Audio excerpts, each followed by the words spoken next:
อ่าใช่เลยบ่เคยมีใครเห็นแบบนี้พี่น้องเนาะน้องเดิมเฮ็ดเวียกอยากให้พี่อยากให้น้องเห็นลูกแต่เศร้าแต่สีมองควันลำขึ้นใส่เลือดตักแต่ก็เอาไฟเจ๊เอาลงนี่ลูกแต่4 โมงคุณวะขอบใจเบาเจ็บทางใดทางทีมอายลงมาเมื่อกี้นี่บ่โอ้โหมันมาเจ๊ขึ้นอีกตัวอย่างว่าบัตรกู้อีกจะเป็นเจ๊ขึ้นอีกไปพี่น้องเลยบ้านบอลเฮาบ่มีเด่นตอนเฮ็ดก็ว่าเมื่อยเลยพี่น้องยามสิได้เงินก็แห้งเมื่อยพี่น้องแต่ว่ายามที่บ่เมื่อยก็คือมือที่รับเงินอะไรพี่น้องมือที่ใส่เงินไปเบิ่งพ่อแม่พี่น้อง FC ทุกคนพี่ใหญ่ใจบุญทุกท่านไปเบิ่งยังไปเบิ่งน้องเดิมปลูกกาแฟไปเบิ่งน้องเดิมปลูกกาแฟพี่น้องอะไรนี่สุขอนปาดตัวนี้เจอตำแบะปาดติ๊กซาโอ้แบบนี้เนาะเห็นอะไรบ้างเนี่ยน้องอาจจะต้องเจ็บเลยจ้าโอ้มันก็เปะกระถับโอ้ยยากไปเบิดน้องเดิมนี่ก็ได้ทางลาดทำพวกเรื่องพวกกาแฟโอ้แบบนี้แล้วก็เอายังเอากระจกเด็กแวกโอ้แล้วก็ทมก็บอกที่บอกพ่อแม่พี่น้องที่เห็นแบบนี้แล้วก็แบบนี้เด้อพ่อแม่แบบได้เลยบอกทุกคนนี่แบบFC ทุกคน ทมโดยทมเอากดเดินทางถึงทำโอ้แบบนี้เนาะโดยว่าผิดพลาดประการใดขอโทษขออภัยเด้อเอ้ยนี่แล้วปะโอ้แบบนี้เนาะทางไต่ครับบ่ฮู้ว่า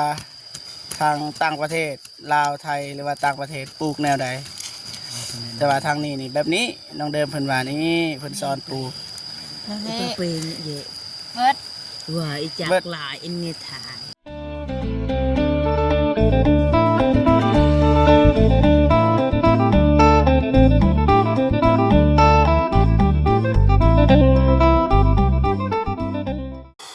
โอเคพี่น้องเนาะตอนนี้ทีมงานเฮาก็เดินทางไปป่าพี่น้องเนาะมาหาน้องเดิมแต่ก็บ่ฮู้ว่าไปถึกหรือบ่พี่น้องเนาะเพราะว่าเฮาก็บ่เคยไปจักเทื่อแต่ว่ายินว่าไปทางนี้พี่น้องเนาะเฮาก็สิไปเลยนะก่อนสิไปหาน้องเดิมก็ก่อนอื่นเบิดก็กับทักทายสบายดีและสวัสดีเด้อพ่อแม่พี่น้องเบิดสู่คู่สู่คนเนาะทั้งในลาวและก็ต่างประเทศเนาะยินดีต้อนรับเข้าสู่ซองเบาเจ็บคือเก่าพี่น้องเนาะไปเดี๋ยวว่าเขาไปกันเลยว่าถึกหรือบ่นี่ก็บ่มั่นใจพี่น้องเนาะไปสบายดีนะเรากิริยาพี่น้องเนาะไปพาไปเลยวันนี้เนาะบ่ฮู้ว่าจักไปถึกจักบ่พี่น้องลงค่อยพี่น้องนะเดิมเลยแต่เฮ็ดยังบ่ลำบากเนาะคุณนะ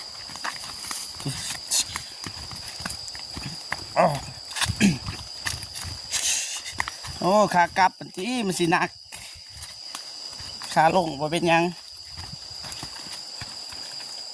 ขากลับโอ้มันนี่ก็บ่มียังไรพี่น้องนะเอาเครื่องดื่มน้ำหวานมาให้น้องเดิมเพื่อเป็นกำลังใจน้องเพิ่นเฮ็ดเวียกแต่ก็บ่ฮู้เอาไปถึกหรือบ่ถึกจะไปได้กลับนักเติบพี่น้องขึ้นไป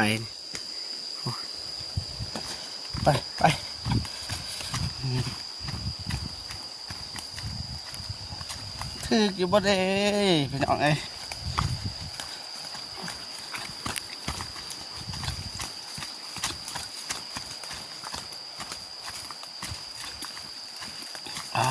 จ้ะเอ้ามีห่วยพี่น้องมีตาดปะมีตาดปะอย่างนี้แม่นะเอ้าเราบ่มีไผ่พี่น้องบ่เห็นไผ่พี่น้องเงียบกิ๊บจ้ะไปถืออยู่บ่เด้พี่น้องเลย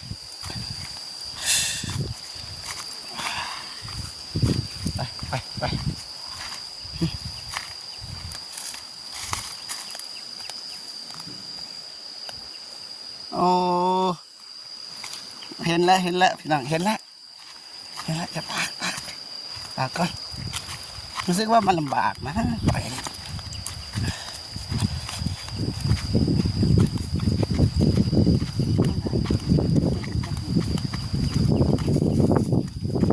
ใส่น้ำเดิมเห็นปะ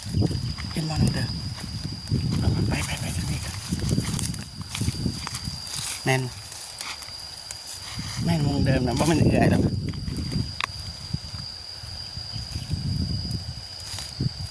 ความไกลพี่น้องโอ้ไปเลยนี่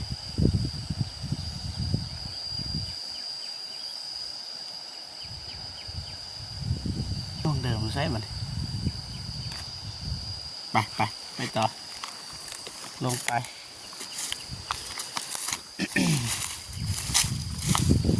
มาถ่ายวิถีชีวิตของน้องเดิมนะ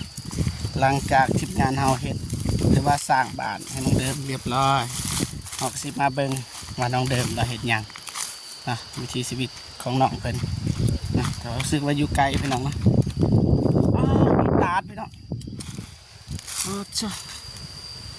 สวยงามเลยโอ้จ้า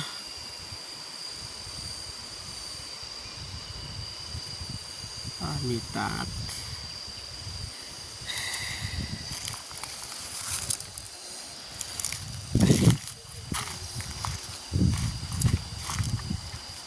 ได้เห็นบ่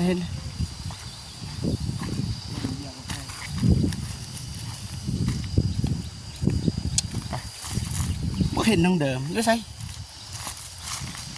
คนเดียวกาแฟโลฮัลโหลวู้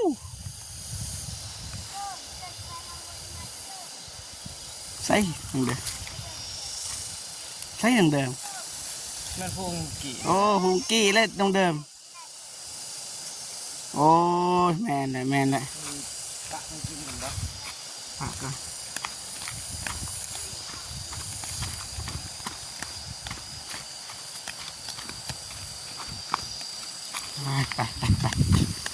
ไปบอลที่น้องเพิ่นพักเสาพี่น้องนะ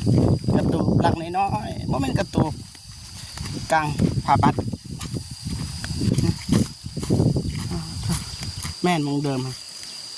น้องเดิมแม่นบ่โอ้น้องเดิมพี่น้องปัดเถอะสบายดีโอ้ยบริยินยังพี่น้องนะ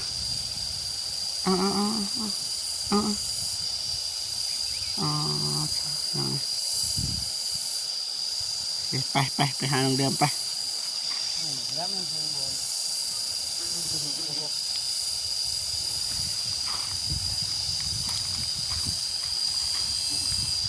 ถือแต่น้ำหวานให้น้องเดิมไปกับจอกไปทางใดบ้าง บดซองหรือเปล่า แม่นไปปลูกกาแฟพี่น้องจอกเลยไปสันสาสิฮอดโอ้ปลูกกาแฟพี่น้องนี่งามพี่น้องงามใหญ่มาก็เป็นเจ๊เลยได้นี่กาแฟใหญ่มายำไทยน้องเดินเป็นเจ๊แล้วพี่น้องโอ้ย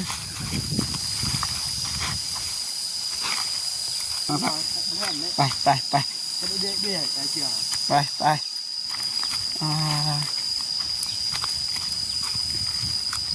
โอ้ยากเลยพี่น้องเลยใครบ่เค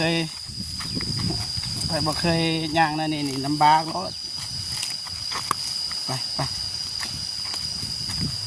โอ้ยสัปดาห์สิเจอน้องเดิมต้องเวียนนี่ฝุ่นโอ้เถอะ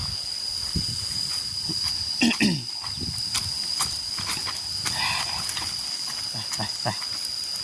ระวังเด้อตกเด้อโอ้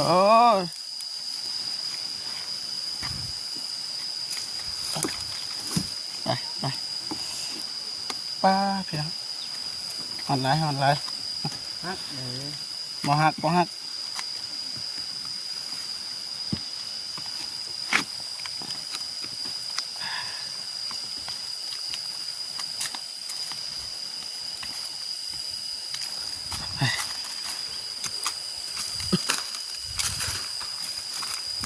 สึกว่าไก่นะแบบย่างเวียนพี่น้องเพราะว่าคันโบเวียนเนี่ยมันลำบากเป็นตรงเวียนแต่เบิ่งน้องเดิมปลูกมันพี่น้องเนาะไปโอ้หอนเนาะแต่ว่าน้องเดิมมันสู้ได้บ่สู้บ่ได้นะไปแดดโทษโผล่อีต้นน้องเดิมเด้เอ้าปลูกยังสาลี8-9 นาทีเลยพี่น้องบ่ทันฮอดน้องเดิมเถื่อ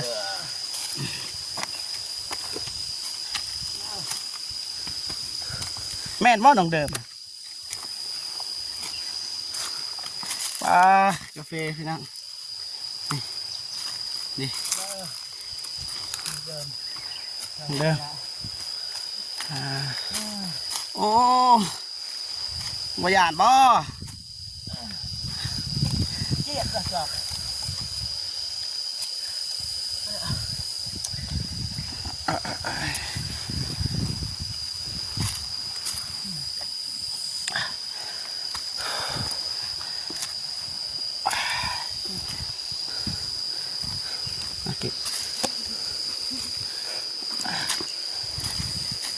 ใส่โอ้ สบายดีเด้อไอ้แชทสบายดีเด้อพี่ในใจบุญทุกท่านสบายดีเอฟซีทั้งไทยทั้งลาวต่างประเทศสบายดีเบิดสมูทุกคนเด้อสบายดี เมื่อยไรหอนปะ นอน หอนปะหอนคือเห็ดบัวผัก อยากให้มีนะ ปลูกยังนี่ พวกมักแตง โอ้ปลูกหมึกแดงโอ้ เฮากำลังแล้วคนกาแฟ กำลังคนกระเพาะแล้ว กะอยู่ค่ะ อ๋อโอ้ยน้องจืออยู่ป่ะไปปลูกแบบนี้นี่จืออยู่ป่ะ ชื่อ บ่ได้บ่ทันปลูกมั่วเลยบ่จัก บ่ จะได้ปลูกมันบ่มื้อนี้ ปลูก จะหน่อยป่ะ จะหน่อยปลูกกาแฟ ปลูกกาแฟจะได้เมื่อยป่ะ นี่อะไร ยางพี่น้องนะรู้สึกว่าเมื่อยนะแต่น้องเพิ่นก็สู้ได้เลยไปเฮ็ดเมื่อยป่ะนี่น้ำหวานไปยืนให้เพิ่นนี่กินนี่น้ำเขียวหรือน้ำแดง เอาเขียว เขียวมัก ก็ เขี ได้ ยว แทงใจ โอ้ยซื้อน้ำหวานน้องเดิมนะเป็นกำลังใจเบาเจ็บนี่บ่อยากสวยบันไดมันเมื่อยพี่น้องแต่ว่าน้ำหวานนี่ซื้อให้ได้อยู่ไปยืนให้น้องเพิ่นกินเนี่ย เพลงอ่ะ ถ่ายกินบ่ได้ กินบ่เป็นหยังกินก็ได้น้องกินก็ได้อ้ายกินก็ได้ มากับทีมงานพี่น้องกิริยาแต่ก่อนน้องเพิ่นก็เคย ไปเมียนใหม่ของน้องซาลีแต่ก่อนกับผู้นี้แหละพี่น้องเนาะเป็นหมู่กันก็เลยสวนเพิ่นมาน้ำ เล่มเล่น กิน ใจให้หน่อยเด้อ ใช่เลย บ่เคยมีใครเห็น แบบนี้พี่น้องเนาะน้องเดิมเห็ดเวียกอยากให้พี่อยากให้น้อง เอ้า เห็น ลูกแต่ จะมา เศร้า นั่งนี่ แต่สีมองควันลาม ข้างล่างอยู่ ขึ้น ข้าง ใส่ ใน เลือดตักแต่ก็เอาไปเจ๊เอาลงเอง นี่ ลูกแต่4 โมงคุณวะ ขอบใจเบาเจ็บจะได้ ไปเอาให้น้องเพิ่นอายอยู่นะเอื้อยไปใส่เอื้อย เอ้ยไปจักสันไปปลูกกาแฟจักสันไม่เสียหยั ปัจ ง จุบันบ่เจ็บ เลย โอ้น้องมาคนเดียวบ่ มา2 3กับตา กับไผ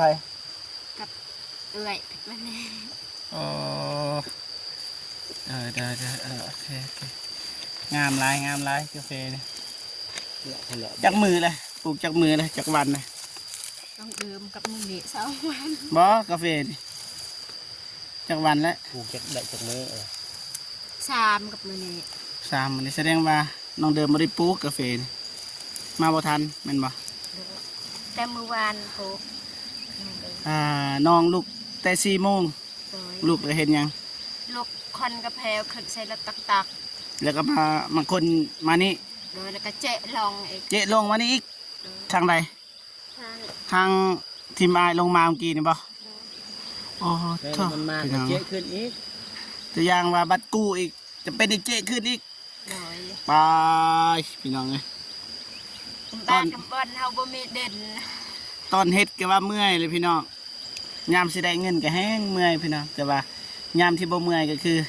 มือที่หับเงินนั่นแหละพี่น้องมือที่ใส่เงิน ไปใส่ไปจ่ายกินเหล้ากินเบียร์แต่ว่าน้องเดิมบ่กินแต่น้ำหวานพี่น้องเนาะเมื่อย เป็น ปะ นี่งอโขก มาน้ำหวานนั่นซื้อมิรินดาก็ได้ ข ห นาด วานแม่นี่ เมื่อยปะรู้สึกว่าเมื่อยเว้าจากใจเลยเมื่อยปะ เมื่อย ตัวอย่างให้เลือกนั่งคลายเครื่องกับเพชรเวียกแบบนี้นี่น้องสิเลือกเอาตัวใด ก็เป็นสิเลย อยู่นี่ได้เงินหลายเลยกาแฟนี่รับร้อยตื้อมือได้ กระเพงามก็บ่ว่าดอกกระเพงขี้ลายบ่ได้ เออเว้ากับเสียงสั่นนะพี่น้องเมื่อยพูดเลยว่าน้องเมื่อยนะแดดก็แดดพี่น้องแต่ว่าตอนนี้นี่อยากเศร้าแดดแล้วมีตาดได้อยู่หันน้องเคยไปอาบปะ บ่ กัดขมดเหยื่อเอียด ไก่ปะ บ่ไกล รู้ ปาน จัก ใด กูเคยจะทำในนักกู อ๋อคักเนาะ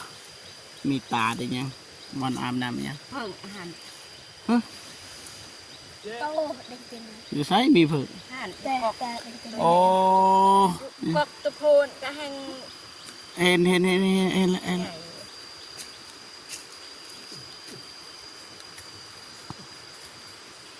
อันเล็กตัวอันเล็กตัวบ้านนะ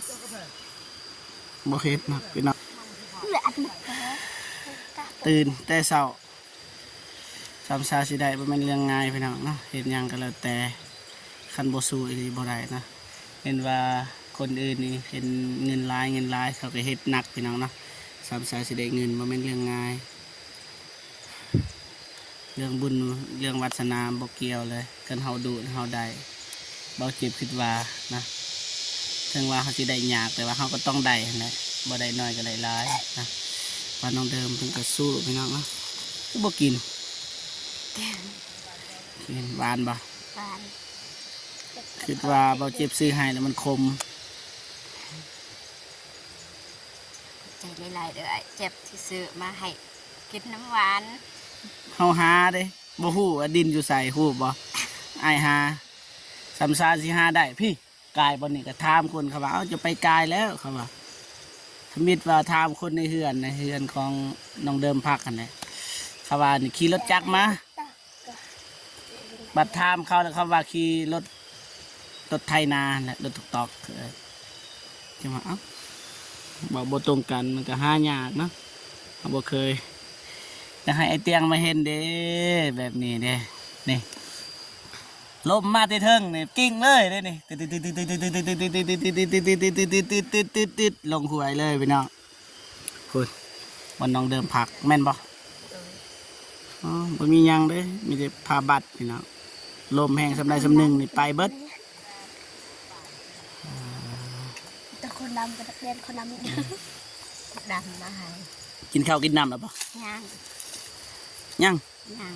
ได้ยังกินมื้อนี้ ซื้อไข่ ไข่ โดยซ้ำน้อยไป ซ้ำน้อย ซ้ำคนซ้ำน้อย ปาเถอะคิดว่าอายคิดว่าน้องมาหลายคนกับเอื้อยกับพี่อายยังบ่แม่นเนาะ เอ้ยกับพี่อ้ายไปจุดสั้นไปปลูกเคยไป ทำ เสีย ปลาย า เป็น ว่า สั้น ไปเฮ็ดอ่ะ อันนี้แม่นไผ หลาน ลานปะเอาสบายดีเด้ สบายดี เด้อเมื่อยปะ เมื่อย เมื่อยแต่กระสูเนาะเบิดแล้วบ่น้ำหวานน่ะเอาอีกบ่ บ่ เอาก็สิเอากะบ่ต้องอายนี่ซื้อให้2 ตุกน่ะเอาบ่ บ่ อิ่มละ เอ้ย น้องซื้อจังไดล่ะ ซื้อคันตา ฮะ ซื้อคันตา ควันตา แมน อายุจักปีเลยประมาณอายุจักปีเลย 11 11 ปีโอ้เฮียนห้องใด ปะฮะ บ่หาภาษาลาวนี่ฮู้เบิดเนาะ เฮอร์เบิร์ตป .5 เลยพี่น้องเฮือนน้องอยู่ไสเฮือนน้อง บุญ ไกลเฮือนไผ ไปเอิ้นอ๋อบ่ฮู้เลย เป็นไงจัดใส่ พ่อแม่น้องยังบ่ เนี่ย ยังเบิดเนาะมาซอยน้องเดิมบ่มาซอยเอื้อยอืมแต่เอื้อยได้มีว่ารางวัลให้ บ่ให้ บ่มีรางวัลให้ บ่หนูบ่มีอีสัง อ๋อท่านั่นนี่แหละพี่น้องเนาะอยู่บ้านเฮาก็คือว่าเลยบ้านเฮาก็ซ้ำบ้านเฮาบ่ต้องใส่เงินพี่น้องเนาะเฮ็ดเวียกแต่ละมื้อแต่ละวันเนี่ยคันดูตัวอย่างว่าน้องเดิมสร้างครอบครัวนี่บ่ใส่เงินก็ได้นี่อยากกินปลาก็ลงไปหาปลาอยู่ห้วยนะอยากกินสัตว์ก็นี่แหละหายิงแถวปลานี่เฮ็ดแหวเฮ็ดกับดักมันสิมีพี่น้องเนาะเงินนี่ก็ว่าสำคัญมันก็สำคัญ ไปเบิ่งปลูก คันไปห้องหมอยามเจ็บยามไข้นี่ก็ ไปปลูกกาแฟ ไปน้ำกันนะ ไป นี่น้องจะถือนี่ก็จะกินนี่ถือในวานนี่ ได้ก็ สองตุกจะกินก็กินเป็นยังเราเจ็บซื้อ พา ให้ ไป แล้ว เบิ่งพ่อแม่พี่น้อง FC ทุกคนผู้ใหญ่ใจบุญทุกท่านไปเบิ่ง ไปเบิ่งยัง ไปเบิ่งน้องเพิ่มปลูกกาแฟ ไปเบิ่งน้องเดิมปลูกกาแฟพี่น้องน้องเดิมเพิ่นชวนไปปลูกกาแฟนะไป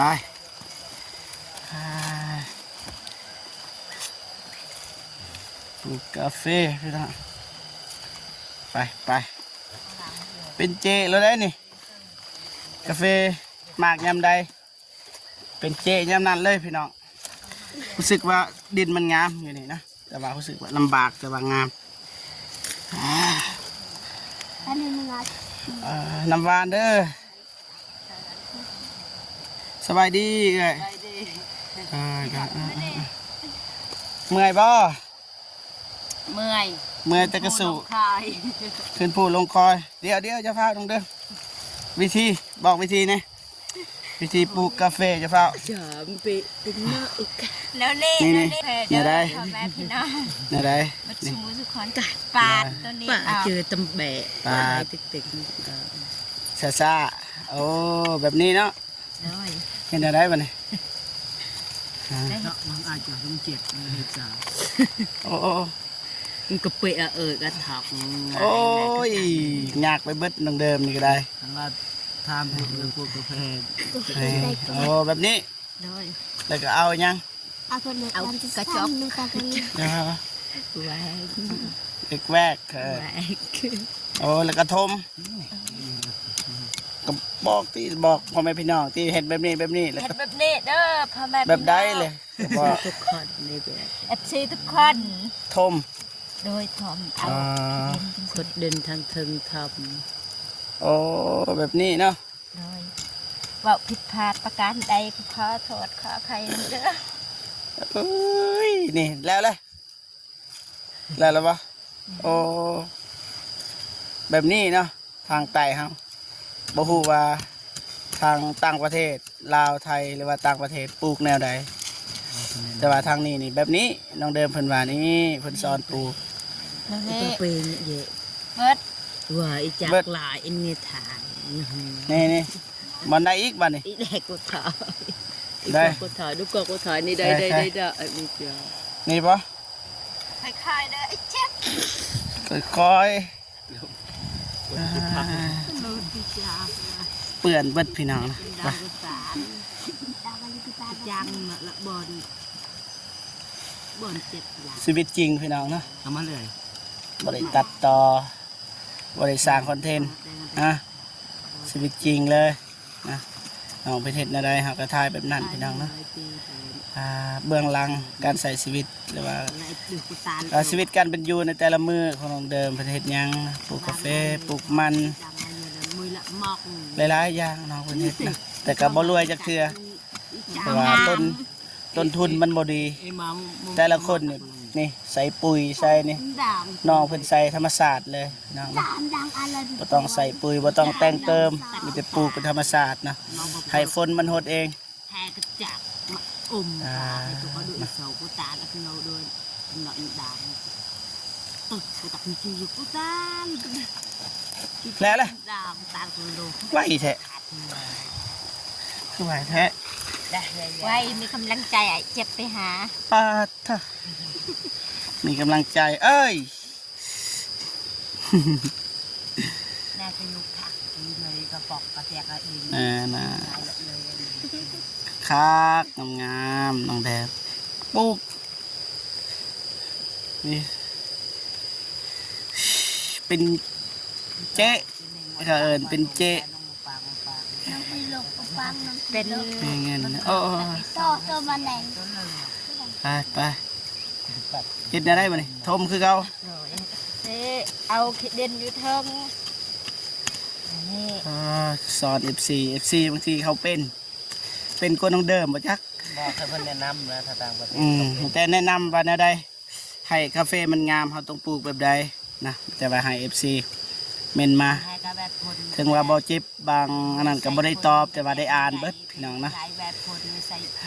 น ได้อ่านแล้วก็ตัวใดผิดพลาดก็สิมาบอกน้องเดิม ได้วิธีเฮ็ดงาม ให้มันงามเนาะ บอกน้องเดิมแน่เด้อพ่อแม่พี่น้องเบิดชูทุกคน ได้แต่ว่าคันน้องเดิมปลูกแล้วบอกบ่ทันแล้วบัดนี้ แล้วเลย แล้ว โอ้ แล้วอเมริกาอรงงาดนี่เลย ระดับมือแทน เมื่อยสไต โอ ล์ เคพี่น้อง เจ๊ลำมันนั่นเบียกกับให้ลมยาซองเถื่อเจ็บบ่อ้อม น้องล่มบ่ มันมาสั่น มาสิทายให้กกเดียวนี่แหละสิทายให้พ่อแม่พี่น้องได้เบิ่งเพราะว่าคลิปมันยาวเลยเนาะให้จะสิพาพี่พาน้องไปเบิ่งน้องเดิมกินข้าวหนังเนาะเพิ่นกินข้าวอีหยังเพราะว่าเพิ่นเฮ็ดเวียกเมื่อยนะเพิ่นสิกินหยังแล้วสิพาพี่พาน้องไปเบิ่งตอนน้องเดิมกินข้าวพี่น้องเนาะแต่ว่าตอนนี้ก็เบาเจ็บก็สิทายแป๊บหนึงก่อนพี่น้องเนาะเอาสั้นๆบาง FC ก็มื้อนั้นก็ไปทายน้องเดิมก็50ปลายนาทีเกือบชั่วโมง FC เขาก็เมนมาว่ายาวโพดเบาเจ็บนะไปโอ้ช่าคือได้น้องเดิมสร้างครอบครัวคือแล้วคือแหละ สร้างครอบครัวกับไอ้เจ็บนี่แหละ อะไรว่าไม่บ้าง สิสร้างครอบครัวกับไอ้เจ็บนี่แหละ ถามไอ้เจ็บแล้วบ่ไอ้เจ็บเฮ็ดได้บ่แบบนี้ บ่ได้จะสิสอนให้เฮ็ด เอาเฮ็ดบ่ได้ก็สิสอนพี่น้องเนาะ ช่ามากกเดียวพอบ่เจ็บก็สิกลับแล้วบัดนี้บ่ไหวแล้วมันไกลมาให้กำลังใจน้องเดิมพี่น้องนะบ่ฮู้ว่าน้องเดิมสิมีกำลังใจหรือบ่นี่บ่ฮู้นะขึ้นกับน้องเดิม แหวนนะ มาอีหยังก็ ต้องกินโทษไปซื้อเพิ่นนะยาซากิน เยอะนะหายดอกตัวอัดกำลังเยอะอัดกระเซาดอก มาน้องเดิมบ่ มามาน้องเดิมยังอยู่บ้าน อ๋อ เล็กสตาร์ทเทินสตาร์ทจ่าย จักโมงเลย11 โมงบ่หิวข้าวบ่ เพว ไปกินข้าวสั่น แต่ตรงเนี้ย มอ11 โมงปลายแล้ว ไป จะจ่ามัน ไปนำกันกินข้าวนำกัน นี่กับอันนี้นี่เปล่านี่ก็สิกินหิวเลยเพิ่นว่าแม่ทางนี้ก็หิวเลยพี่น้องไป ลาเองบ่ ไป มีโจก็ที่โจเลยแต่ถ้าอยู่ไว้ตังดังดังเลยวัดแต่ยังจัง เธอน่ะไอ้เจ็บน้องเดิมสิโปกให้มันแล้วสิไป จักกุกยังจักกุก 1 2 ว่าไม่บ้าง ว่าไม่บ้าง กระเทินสิโปกให้มันแล้วสิไป พวกประแจงเอาใยดักไปเนี่ย สิไปอีก พวกมันแล้วเราสิไปสวนมันต่อว่าซั่น ปลูกแล้วสิไปสิมากินข้าวแล้วสิไปเบิ่งสวนมันต่อเพราะว่าดนบ่ได้ไปเบิ่ง โอ้เฮ็ดเวียกต่อเลย โดย คนดุคนมันแท้บ่เชื่อว่าบ่รวย อนาคตมันต้องรวยพี่น้องเนาะดุแบบนี้นี่รวยแน่นอนพี่น้องเนาะบ่เจ็บคอนเฟิร์มเลย คันรวย เป็นเศรษฐี ปลูกซอยนี่ สิบ่ลืมทีมงานคุณยายใจ ปลู บุ ก ญ ซอยนะ เส เด้อเด้อเด้อ สิบ่ลืม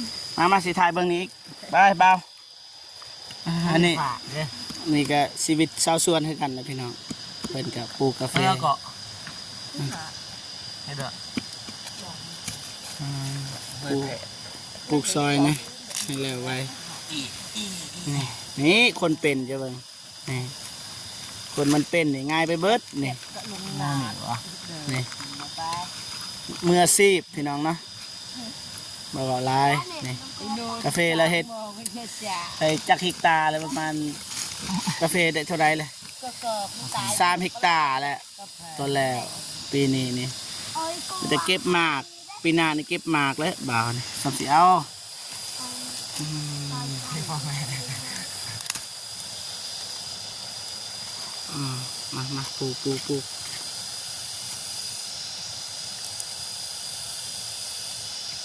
ูกซอยนะพี่น้องนะ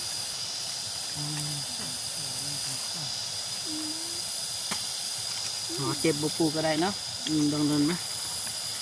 เนาะลองเดิมเนาะก็พี่น้องนะนี่เขาว่ามือสีนี่เขาเดียว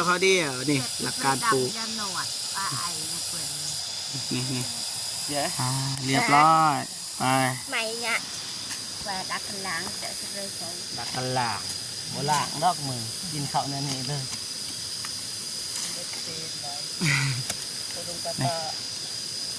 เมนมาน้องนะอยากให้น้องไปเทศ YouTube หรือบออะไรนะมาตลอดกับเบาเจ็บแต่ว่าเบาเจ็บก็บ่เคยว่านะบางเทื่อก็เป็นมือกลองบางเทื่อก็เป็นได้ทุกอย่างนะ เป็นบ่ได้เป็นคนที่ชอบหักเพราะว่า เป็นบ่ได้นะได้เป็นได้ทุกอย่างแต่ว่ายัง เป็นบ่ได้เป็นคนที่จะหัก เป็นบ่ได้แนี่ไหน แหละบ่จักสิว่าเด้อ เป็นได้ทุกอย่าง แต่เป็นคนที่เจ้าหักบ่ได้ครับเบากี้เป็นได้ทุกอย่างเบาคนดาแต่เป็นคนที่เจ้าหักบ่ได้โอ้ยสร้างว่าครับ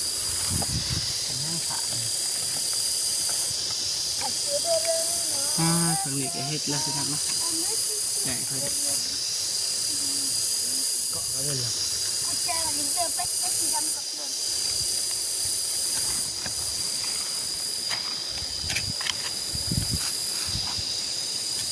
แล้ววันนี้เขาเดียว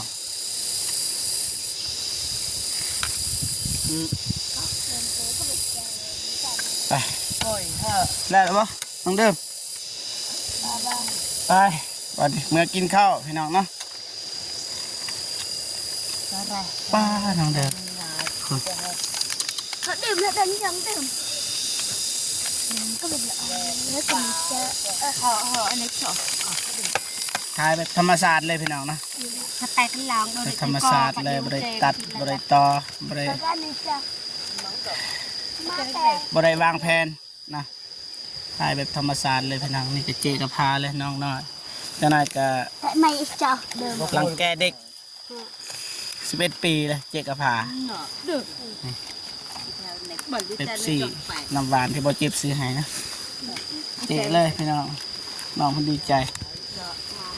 โอ้เข้าทางนี้เลยพี่น้องนี่ทางลัด เนี่ย ไป เดือดเอากูเนี่ย ผูก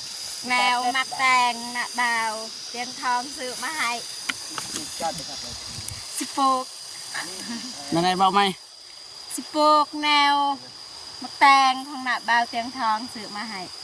ได้อ่ะปลูกเผาปลูกเผาเมื่อกินข้าวเอื่อยเพิ่นก็หิวเลยบ่แม่นแต่เอื่อยน้องน้อยเพิ่นเจกับพาเพิ่นอยากเมื่อเลยบ่ไหวแล้ว เราตักไว้ อยากเมื่อ ไงเนาะ บ่ไหวแล้วน้องเพิ่นว่า ได้จ่าได้ตาได้ดอก ไปเอาปลูก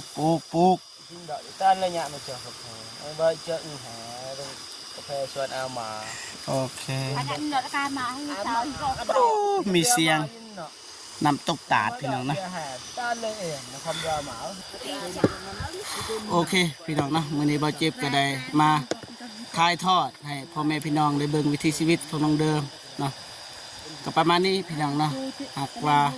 ผิดพลาดประการใดก็ต้องขอโทษขออภัยในบรรดาทานนะพ่อแม่พี่น้องเบิดสู่คู่ทุกคนเนาะและก็